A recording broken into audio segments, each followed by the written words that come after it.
Hi everybody, I'm Angela Cleary. I'm a life coach and I specialise in narcissistic abuse. So today I want to talk about codependency and addiction. It's one and the same. We become codependent on people, substances, or even material objects, television, any kind of things. So we become, like, we see it as an addiction, but it is actually a codependent mechanism.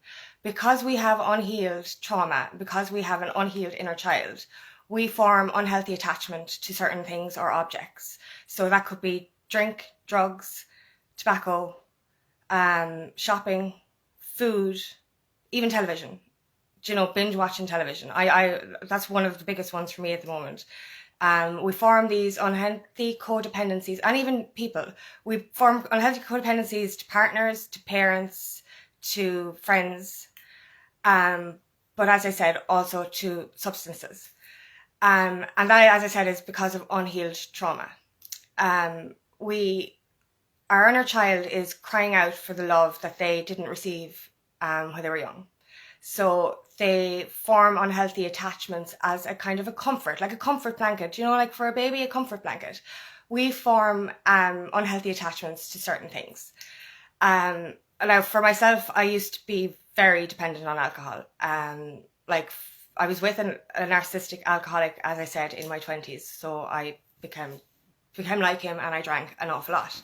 And I discovered that the reason I drank so much was so that my mind I wouldn't be able to think, and I wouldn't be able to listen to my thoughts. And I obviously was so unhappy in that relationship that my coping mechanism was to drink. And I would be drunk in less than 30 minutes. I would pour the can down my throat. I wouldn't even taste it. I would just want to stop thinking at all, because my thoughts, I was afraid of my own inner darkness. I was afraid of my own fears, my own traumas, my own everything. And it takes a long time to overcome addiction, and people don't understand. Like, some people, they go to rehab. I find with a lot of people who go to rehab, they only fix the substance abuse. They only fix the addiction. They don't fix the core reason for why the people are drinking. You can't fix an addiction without fixing the reason for the addiction. You can't fix it without finding the reason for that codependent behavior. And like, until I healed, I drank, like, I cut down on alcohol, but I still drank every day. As a comfort. I'd come in from work, and the first thing I'd do when I come in from work was put on the radio, because I couldn't listen to my thoughts. And that's another addiction that I had, noise. I could not be in silence. I just couldn't listen to my own thoughts. And like, when I started to heal myself, I cut down on the alcohol, but I'd come in from work and I'd actually forget to turn on the radio. So I was like, oh, okay, silence isn't that bad. But the more you heal your inner wounds, the more you won't need any kind of external mechanism to cope. And food is another one. Food is a big one. Comfort eating is a massive codependency.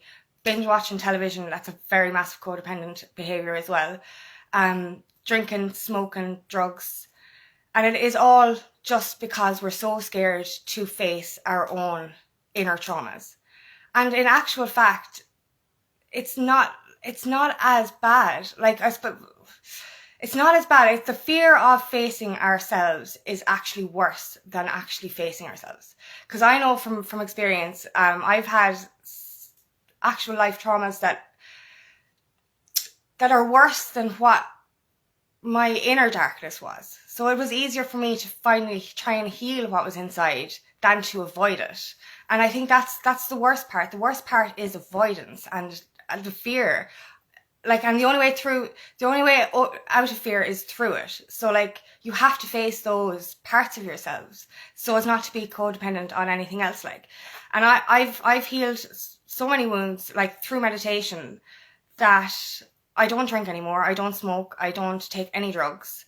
I still, when I get down, I still have a kind of an unhealthy relationship with food and television. I'm still trying to work on those. But this is the thing we need to understand. We have to fix the reason for the addiction. You cannot fix the addiction itself without finding out why you do it. Why are you using this as a coping mechanism? Why are you wanting to forget? Why are you afraid to face your wounds?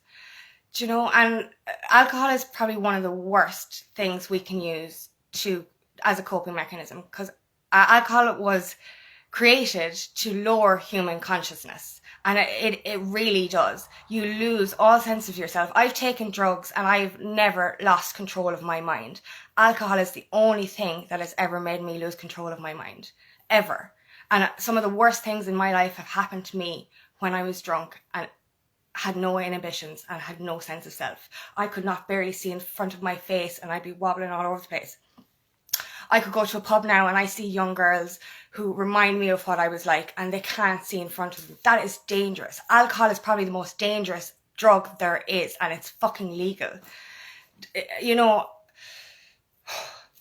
I grew up surrounded by alcohol, you know, and I became addicted to it myself because it's the easiest thing we can access.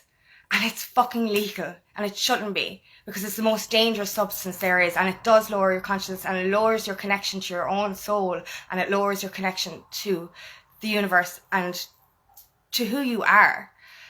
And I found even when I cut down on alcohol, I was still drinking every day. For, I'd say, 15 years of my life, there wasn't a day that went by that I didn't have alcohol in my system. And then I kind of just said to myself, hold on now, I haven't had control of my own mind really for over 15 years. So therefore, that's why that was one of my biggest urges to give up, or my biggest motivators to give up alcohol. I wanted to see what my brain was like, you know, without something controlling it, without something clouding my judgment.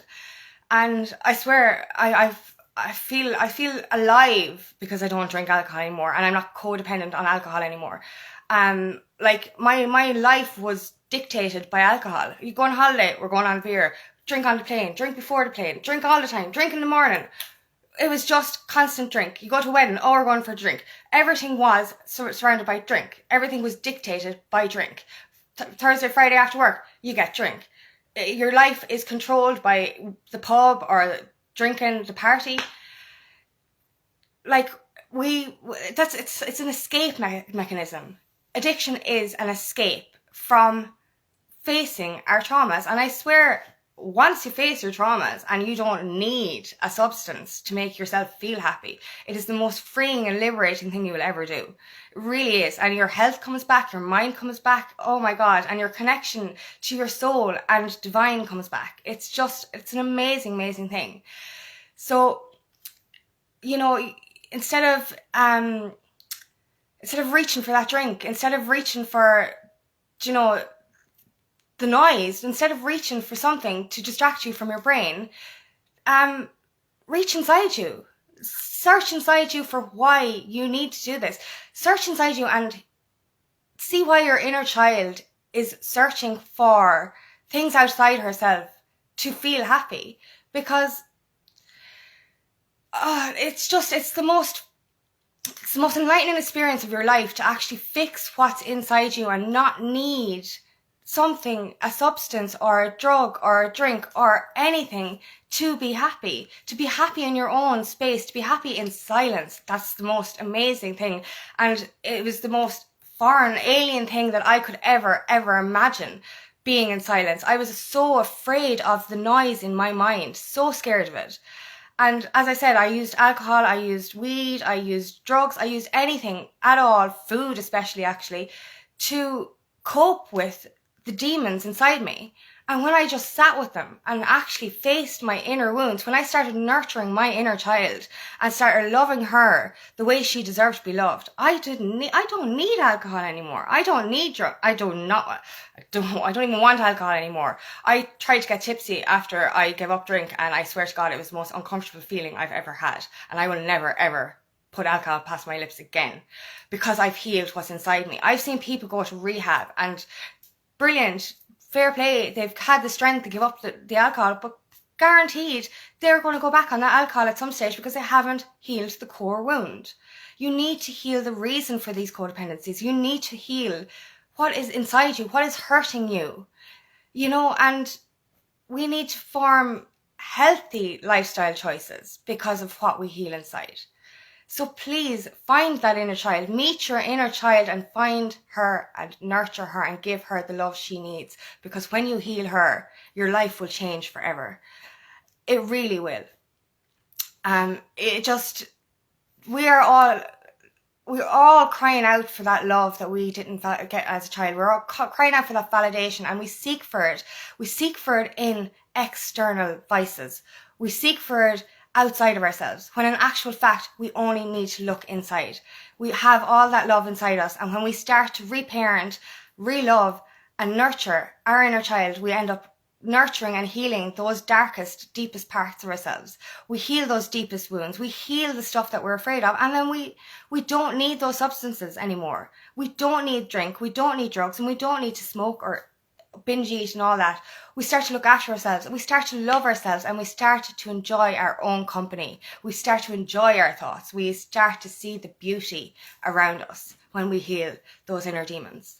So please, if you need my help, come on me in that journey, and ring me today for a discovery call, and I would love nothing more than to help you find your core wounds, heal those wounds, and heal those addictions and codependencies. So if this resonates with you, please like and share, and please like and share my video or on my page as well. Thank you very much for listening, and we'll see you again.